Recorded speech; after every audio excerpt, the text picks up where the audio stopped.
If you ever miss the days when the White House felt steady and respectful, this story will take you back. Because the way Barack handled Trump's insult to Michelle was pure Obama.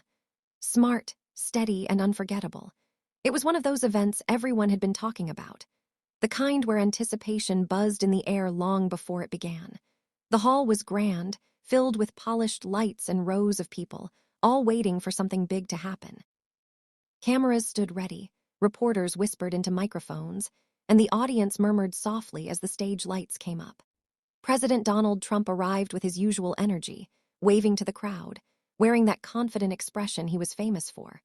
Not far from him sat former President Barack Obama, calm, collected, his trademark composure steady as always. The two men hadn't shared a stage in years, and this was their first encounter since Trump's return to the White House. The tension was undeniable. The event was ostensibly about leadership, about how America could move forward in a time of division. But everyone knew that putting Trump and Obama in the same room was bound to be more than just a polite discussion. Their history was long and filled with sharp exchanges, and every eye in the room was watching to see what would happen next. When Obama spoke first, his voice carried the same steady warmth people had missed. He didn't attack or criticize anyone. Instead, he talked about responsibility, about how real leaders inspire hope instead of fear. His tone was measured, but his words carried quiet strength. He spoke about respect, reminding everyone that leadership isn't about ego, but about service. People nodded as he spoke. Some smiled. Even a few of Trump's supporters seemed caught up in the rhythm of his words. Obama had that rare ability to command attention without raising his voice, making people listen because of how he said things.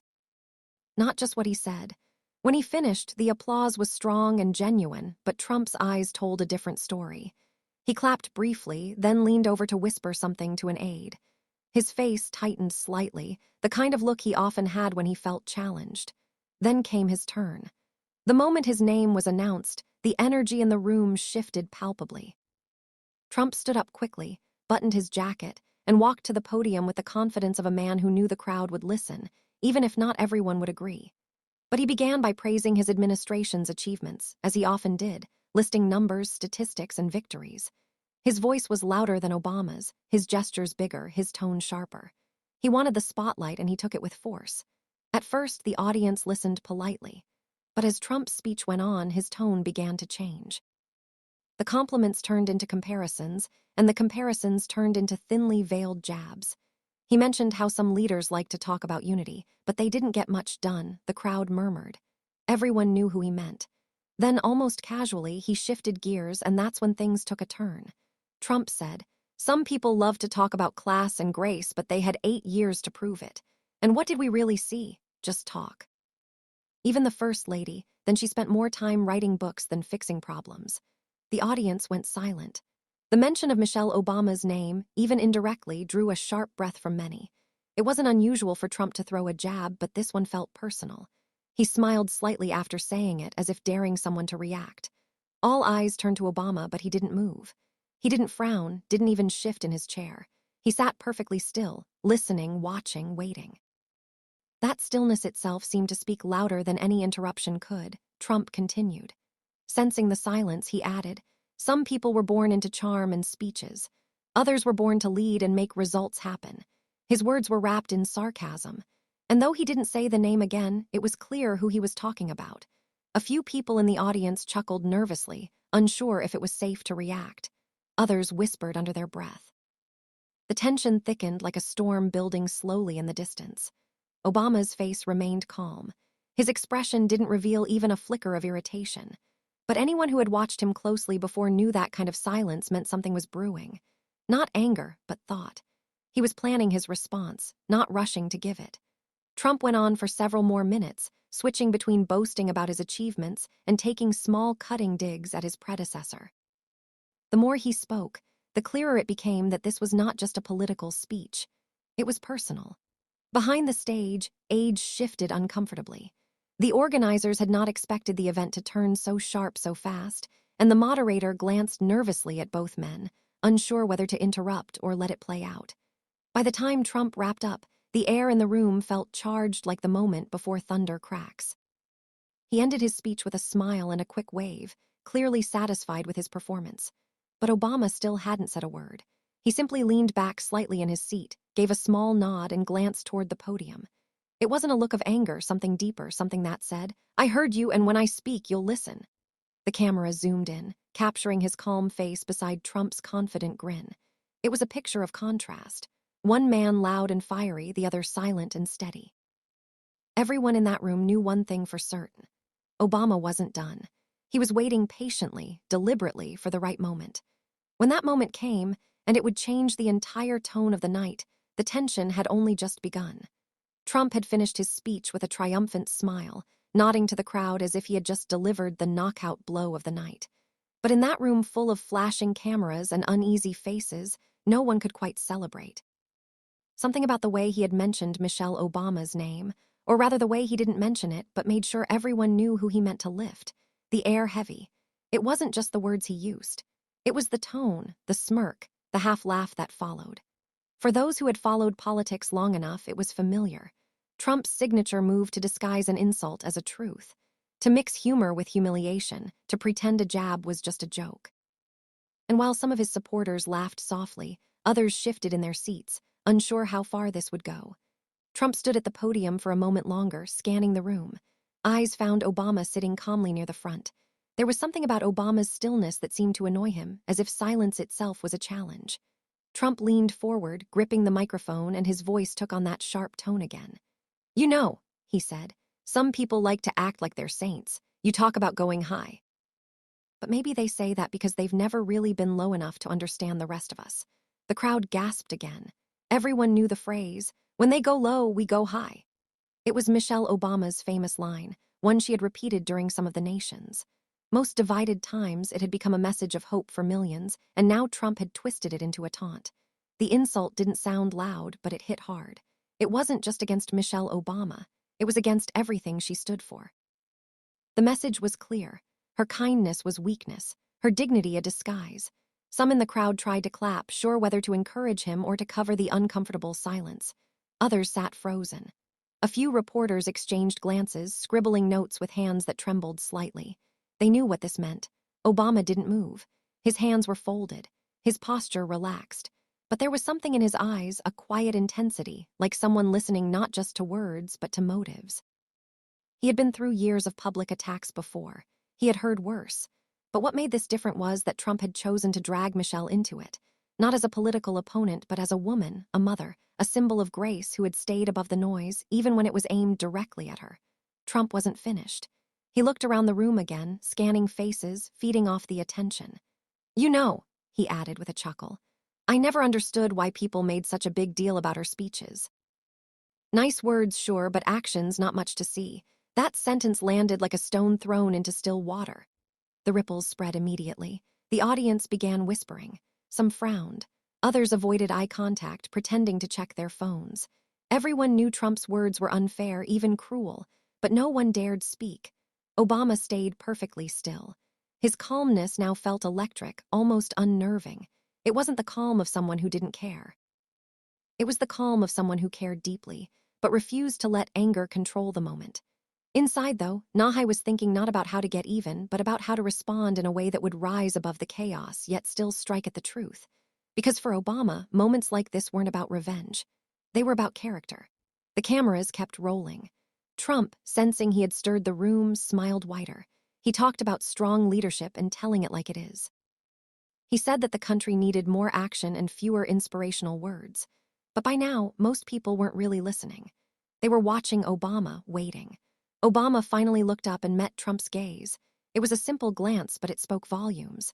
It wasn't defiant, and it wasn't submissive, but steady, the look of someone who had already decided how this would end even before it began. That glance made Trump hesitate. For the first time in the evening, his rhythm broke. He paused mid-sentence, glanced down at his notes, and cleared his throat. A faint, awkward chuckle slipped through his words as he tried to recover. The moment didn't last long, but everyone saw it. That tiny crack in his confidence. Trump finished his remarks quickly after that. The applause was polite but uncertain. As he walked back to his seat, he looked toward Obama again, as if trying to read him. Obama only nodded slightly, as though acknowledging the words but refusing to let them linger. Michelle Obama's name still hung in the air like a spark that hadn't gone out. It wasn't forgotten. It was waiting. The crowd knew something was coming. Obama had been silent for too long, and his silence was louder than any shout. Reporters sitting near the front whispered to another, "He's going to respond, just watch." And they were right. Obama had always believed that timing mattered more than volume. He wouldn't interrupt. He wouldn't react in the heat of the moment. He would wait until the perfect silence fell, and then he would speak. But before that moment came, there was something powerful about the way he just sat there, reminded everyone in that room, and everyone who had ever underestimated him, that patience can be the sharpest weapon of all.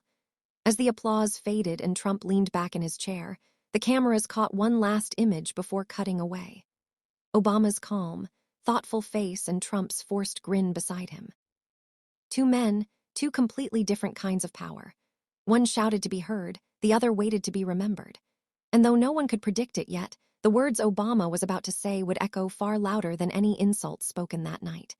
The room was still humming from Trump's words, though the applause had died out quickly, like a spark smothered before it could grow into a flame. People shifted in their seats, unsure whether to clap longer or pretend the last few minutes hadn't just happened. The tension was almost physical, the kind that wraps around you and makes even breathing feel too loud. Trump had returned to his seat, satisfied with himself, whispering something to an aide beside him. He seemed relaxed, almost smug, like a performer who believed the show was already over. But it wasn't. Far from it, because Barack Obama was still there, silent, steady, and unreadable. For a long moment, nothing happened. The moderator glanced nervously between the two men, sensing the unease ripple through the audience. Then, as if the silence itself had invited him, Obama stood and the murmur stopped immediately. All eyes turned to him. He didn't rush, didn't clear his throat or raise a hand for attention. He simply walked to the podium, calm and deliberate, as though he had already decided that every word he was about to say mattered. When he began speaking, his voice was low and even. "You know," he said, "it's easy to talk about leadership when the spotlight's on you. It's harder when no one's watching, when your choices define who you are, not your applause." The audience leaned in. His tone wasn't angry, but it carried a quiet weight that made people listen without blinking. He spoke about integrity, about the responsibility that comes with power. He talked about how true leaders are judged not by their words, but by how they treat those who can't give them anything in return.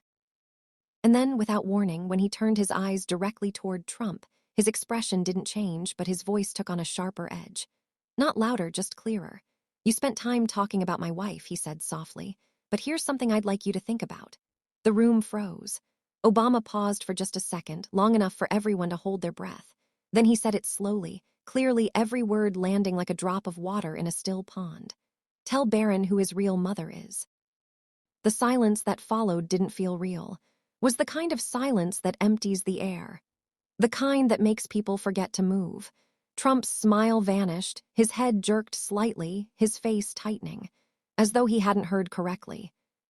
Ripple ran through the crowd, a mix of confusion, disbelief, and shock. Obama didn't repeat himself. He didn't need to. The weight of the question hung there, heavy and deliberate. It took only a moment for people to understand what he meant. It wasn't a random question. It was a reminder, a sharp-cutting reminder of the strange and uncomfortable things Trump himself had said years ago about his daughter Ivanka. Remarks that many had found deeply unsettling, even disturbing remarks that had followed him for years, whispered about in conversations, but rarely spoken to his face. Obama hadn't insulted Trump. He hadn't raised his voice or called him names. He had simply turned the mirror around and forced him to see himself. Trump opened his mouth to respond, but no words came out. But even his aide seemed frozen. Few people in the audience shifted awkwardly, unsure what to do. No one had expected this. No one had expected Obama to strike with so much precision, quietly, cleanly, without a single shout. For a few long seconds, it felt like the world had stopped moving. Obama just stood there, his eyes steady, his face calm, letting the silence do the work for him. The power of that moment was in how little he said. The line wasn't long, but its meaning ran deep. It wasn't just about Trump's family or his past comments. It was about hypocrisy. It's about how someone who so easily insulted others never stopped to see the cracks in his own glass house. A few people in the back began to clap softly at first, then louder. It wasn't the wild cheering kind of applause that fills a room. It was slower, more deliberate, like a shared understanding passing from person to person. Trump's expression hardened, My usual confidence seemed to crumble for just an instant. He leaned forward, his voice rising as he said, "That's an insult. You're talking about my family." Obama didn't flinch, simply replied, "I'm talking about truth, and truth doesn't insult, it reveals." The crowd reacted again, some with gas, others with nods. It was like a spark had reignited, but this time it wasn't fueled by anger. It was respect for the way Obama had turned a personal attack into a powerful lesson. Trump tried to recover, forcing a laugh. "You see how disrespectful he is," he said, waving toward the audience. Typical Obama always thinks he's clever. But no one laughed with him. The attempt at humor fell flat, echoing awkwardly in the silence that followed. Obama gave a small, almost invisible nod, as though acknowledging that the exchange was done. And he stepped back from the podium, his expression calm, his voice once again steady. "There's a difference," he said quietly, "between confidence and arrogance. One earns respect, the other demands it and loses it in the process." And with that, he walked back to his seat. No one moved for several seconds. Then slowly the applause began again.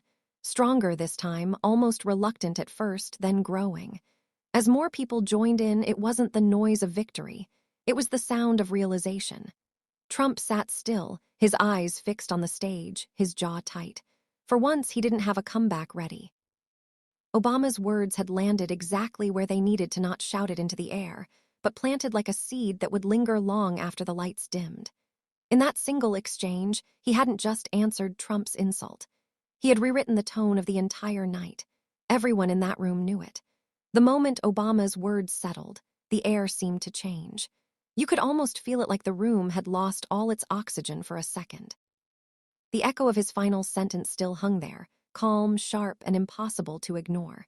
Trump was sitting stiffly, his jaw locked, his face redder than usual, his hand tapped on the table, not in rhythm, but with irritation, like he was searching for control and couldn't find it. The audience didn't know where to look. Some were still frozen in disbelief. Others whispered to one another, trying to make sense of what had just happened. The contrast between the two men was impossible to miss. Obama's calm confidence still lingered like a quiet shadow. While Trump's unease grew with every passing second, Trump leaned forward, gripping his microphone again. His smile had returned, but it didn't reach his eyes. "No," he began. "I think we've all had enough lectures for one night." He forced out a laugh, hopping to win the crowd back. "That was a nice speech from the former president. It's very poetic, very dramatic, but maybe a little too personal, don't you think?" His tone was casual, but the edge was sharp. The crowd didn't respond. A few of his supporters tried to clap, but it sounded weak, out of place. Trump pressed on, his words tumbling faster now. "I mean, we all respect families here, right? I would never bring someone's family into politics. Never. That was too much for some people." A murmur ran through the room, the kind that carries disbelief more than noise. Everyone remembered what had happened just minutes ago. The insults aimed at Michelle Obama, and the smirk, the sarcasm, his denial only made the contrast clearer. Obama didn't interrupt, didn't roll his eyes, just watched. Quiet, composed, like a man who had already said everything that needed to be said. And maybe that was what made it worse for Trump. The stillness, the way Obama's calmness made his own words sound desperate. Trump cleared his throat again, trying to push through. "Anyway," he said, "I think we've made our points tonight. Some people deliver love speeches. I prefer results. That's why the people chose me again, because we get things done." There was polite clapping this time, but it felt forced, like applause meant to fill silence rather than express support. Obama then turned slightly toward him, his voice low but clear enough for the microphones to pick up. "And you said you never bring families into it," he said softly. "You already did." The crowd gasped again. Trump opened his mouth to reply, but Obama continued,